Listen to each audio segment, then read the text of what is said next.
আগামীকাল আপনি মৃত্যুবরণ করবেন, খবরটি পেলে আপনি কি করবেন? একটা ভাইবা বোর্ডের প্রশ্ন ছিল। জবাবে বলেছিল বেছে বেছে আমার শত্রুদের সাথে সাক্ষাৎ করব।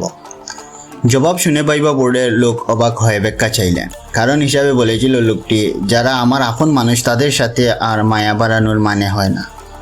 এতে তাদের আর আমার কষ্ট বাড়বে, বরং আমার প্রতি যাদের ক্ষোভ তাদের সাথে একটু ভালো সম্পর্ক করে গেলে তারাও হয়তো আমার জন্য শুভকামনা করবে।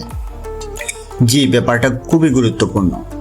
আপনার সব কাজ যেন আপনার জন্য না হয়, কিছু কাজ শত্রুর জন্য ভেবেও করবেন, তাতে আপনারই লাভ হবে।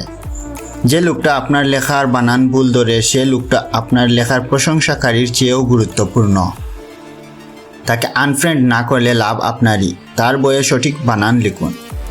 প্রতিটা অর্জনের পেছনে শত্রু থাকলে সেটা দ্রুত ফিডব্যাক পাওয়া যায়, তবে সেটা কঠিনও বটে। তবে মনে রাখবেন, আপনার শত্রুরা আপনার জন্য গুরুত্বপূর্ণ, তাই তাদেরকে ভালোবাসুন। একটা মানুষ যখন আপনাকে গালি দেয় তখন সে গালির মেসেজটা সেন্ড করেই আপনার কাছ থেকে পাল্টা গালি পাওয়ার অপেক্ষায় থাকে। আপনি গালি দিয়ে দিলেন তো শেষ, ব্যাপারটা নোংরা হয়ে গেল, সে সফল হলো। আর যদি গালির জবাবে হাসি মুখে তার জন্য দোয়া সেন্ড করেন, আপনার সম্পর্কে সে ভিন্নভাবে ভাববে। বিশ্বাস করুন, সে আপনাকে নতুন করে দেখবে। Do something different.